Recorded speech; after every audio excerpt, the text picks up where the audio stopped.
નમસ્કાર દર્શક મિત્રો, હું જપન શાહ, કાનમ એક્સપ્રેસ ન્યૂઝમાં આપનું સ્વાગત છે. જોઈએ આજના મુખ્ય અને મહત્વના સમાચાર.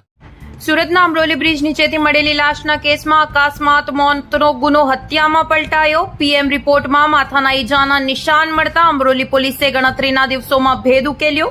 મોબાઈલ બાબતે થયેલી સામાન્ય બોલચાલીમાં મિત્ર રમેશ ઉર્ફે પાયલટે લાકડાના ફટકા મારીને હત્યા કરી. મૂળ રાજસ્થાનના બાંસળવાડના અને અહીં મજૂરી કરતા હત્યારા આરોપીને પોલીસે ધરપકડ કરી.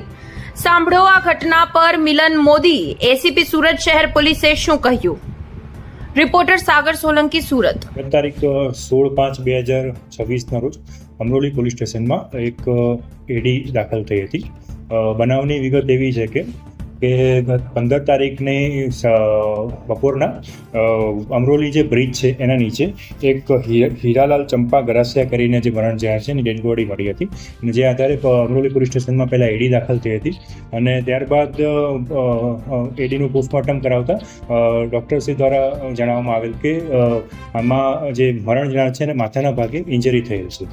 જે આધારે પોલીસને સસ્પિશિયસ લાગતા પોલીસે આગળ તપાસ ચાલુ કરી હતી.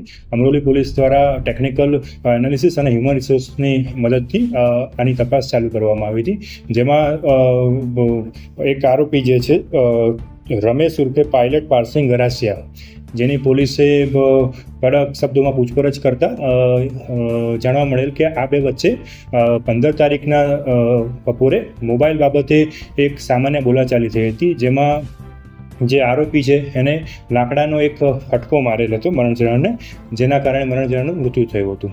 ત્યારબાદ પોલીસે આરોપીની ધરપકડ કરેલી છે અને આગળની કાર્યવાહી અમરોલી પોલીસ દ્વારા ચાલુ છે. આરોપીના ઉપર પહેલાથી પણ અત્યાર સુધીની અમારી તપાસમાં કોઈ આરોપીના વિરુદ્ધમાં અત્યારે કોઈ પહેલાનો કોઈ ગુના દાખલ થયેલા નથી. આરોપી શું કામ કરે? આરોપી અને મરણ જનાર બંને એકબીજાને પહેલેથી ઓળખતા હતા. બંને રાજસ્થાનના બાંસવાડા જિલ્લાના રહેવાસી છે અને આ બંને અહીંયા છૂટક મજૂરી કરતા હતા.